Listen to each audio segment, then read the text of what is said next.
गेले 15 दिवस झाले आमच्याकडे पावसाचा थेंबच नव्हता. आज दुपारी अचानक थेंब थेंब पावसाचा शिंपडा आला.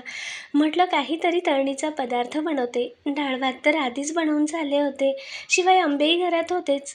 मग काय, मस्त आमरस पुरी बनवला. नमस्कार मंडळी, श्रीदेवी किचन प्रतिभास रेसिपीमध्ये खूप खूप स्वागत आहे. बराच वेळ टम्म फुगलेल्या पुऱ्या आणि मिक्सरला न फिरवता झटपट आंब्याचा रस सुरुवात करूया. तर आमरस बनवण्यासाठी इथे मी 7 ते 8 मध्यम आकाराचे आंबे घेतले आहेत. दशेरी आंबा आहे हा. वजनी म्हणाल तर 1 किलो एवढे आंबे आहेत. तर आंबे आता आपण पाण्यात टाकून घेऊयात. पाण्यात टाकल्यामुळे काय होतं की याला जो चीक वगैरे असतो तोही भिजून निघून जातो आणि यातील हीटही मग कमी होतं. म्हणून असं वेळ असेल तर अर्धा ते पाऊण तास, 1 तास, कमीत कमी 15 मिनटंही पाण्यात आंबे ठेवू शकता. आता तोपर्यंत आपण इथे कणिक भिजवून घेऊयात पुरीसाठीची. तर वाटीच्या प्रमाणात इथे मी 4 वाटी एवढी ही गव्हाची कणिक घेतली आहे.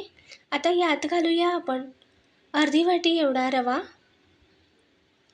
4 वाटी कणिक, अर्धी वाटी रवा आणि 2 चमचा एवढे चणा डाळीचे पीठ किंवा बेसन पीठ. त्यानंतर आता 1 चमचा एवढी साखर आणि चवीनुसार मीठ घालूयात. आता सगळे हे कोरडे जिन्नस आपण हाताने मिक्स करून घेऊयात. अशी पुरी केली तर बराच वेळ ही पुरी टम्म फुगलेली राहते, जवळपास 2 ते 3 तास. त्यानंतर आता एका फोडणी पात्रामध्ये पोहे खाण्याचे 3-4 चमचा एवढे तेल घेतले आणि तेल कडकडीत गरम करून घेतले. तेल कितपत गरम झालं यासाठी पिठाची थोडीशी चिमटी टाकून बघायची. पीठ अगदी असं वर फुलून आलं की समजायचं की आपलं तेलाचं मोहन बरोबर असं योग्य झालं आहे. इतपत तेल गरम करायचं.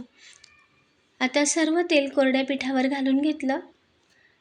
नवशिक्यांसाठी एक छोटीशी टीप, आपण फोडणी पात्रात तेल गरम करतो, मग तेल याला बरंचसं असं राहतं किंवा हे भांडं तेलकट होऊन जातं.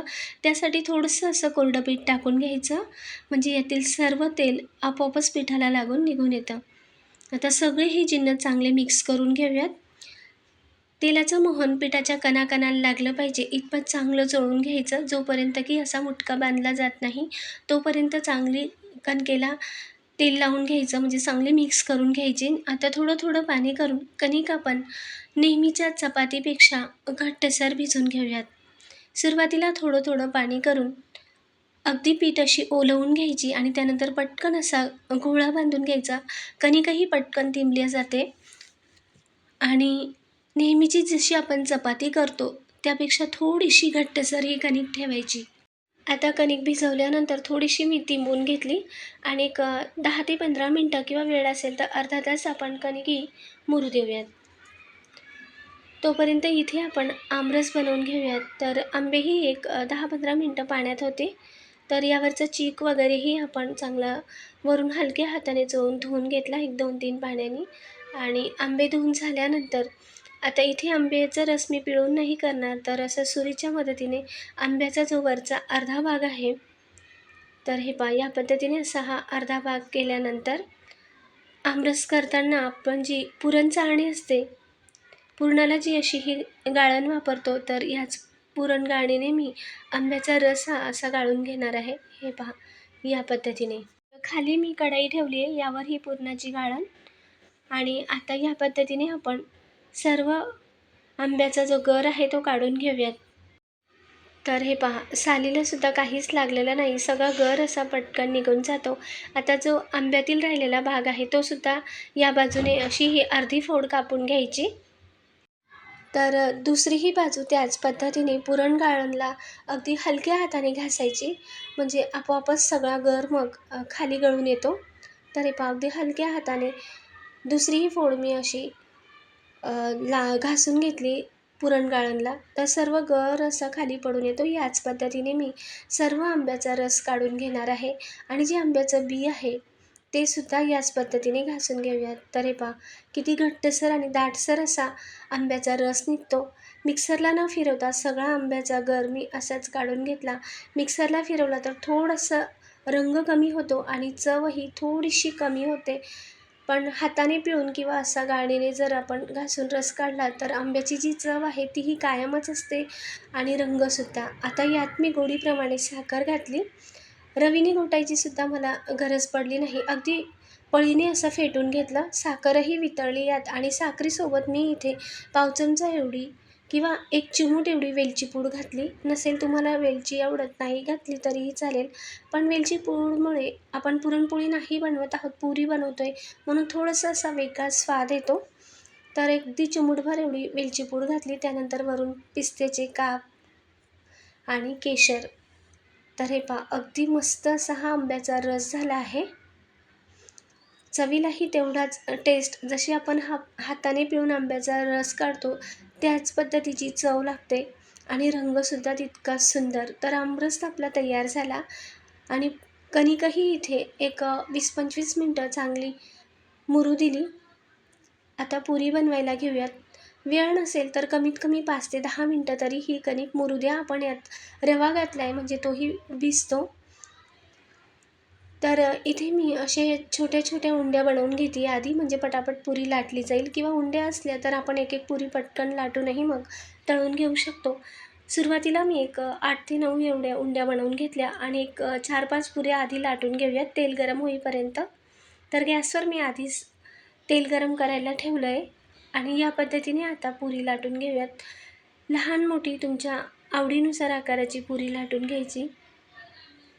तर हे पहा अगदी आपल्याला पिठी लावण्याची गरज पडत नाही किंवा तेल लावण्याची सुद्धा नाही. तर याच पद्धतीने मी इथे सुरुवातीला एक 4 ते 5 एवढ्या पुऱ्या किंवा 5-6 पुऱ्या लाटून घेते. म्हणजे मग एक एक पुरी आपण लाटूही शकतो. एक एक पुरी शिल्लक राहते आणि 1 ते 2 पुऱ्या अशा तळल्या जातात. तर याच पद्धतीने मी इथे सर्व पुरी लाटून घेते.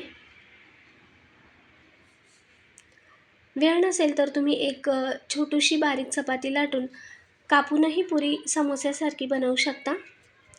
तर तेल असं मध्यम आचेवर गरम झालं की मग नंतर पुरी सोडायची आणि गॅस अजिबात मंद आचेवर करायचा नाही किंवा मोठ्या आचेवरही नाही.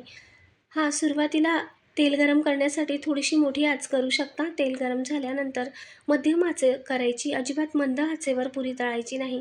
तर हे पहा किती टम्म अशी आणि सुरेख रंग पुरीला आला आहे. याच पद्धतीने दुसरीही पुरी टाकूयात. तर दुसरीही पुरी पाहू शकता तुम्ही, टम्म पुऱ्या फुगतात. गॅस मंद आचेवर केला तर पुरी तेल शोषते किंवा अशी वातट होते. तर हे पहा तुम्ही पाहू शकता किती टम्म पुरी फुगली आहे. दिसायलाही सुंदर दिसते, खायलाही तेवढ्याच या पुऱ्या टेस्टी. याच पद्धतीने मी सर्व पुरी तळून घेतली. तर हे पहा एक सुरुवातीला 5-6 पुरी लाटून घेतली होती. तर सर्वच पुऱ्या किती टम्म फुगल्या, रंगही छान आला. आता याच पद्धतीने सर्व लाटून तळून घेतल्या.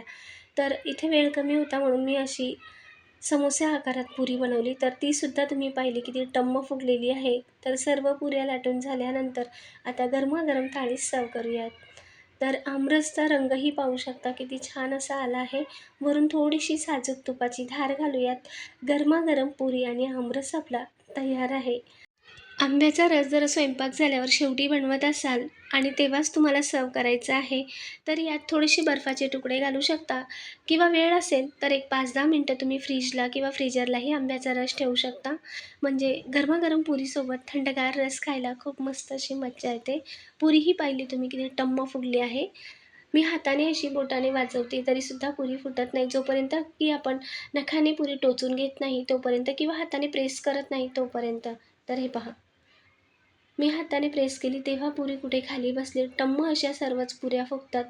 अगदी साधी सोपी रेसिपी. आवडली असेल तर लाईक, शेअर, सबस्क्राईब नक्की करा. कमेंटद्वारेही सांगा. धन्यवाद.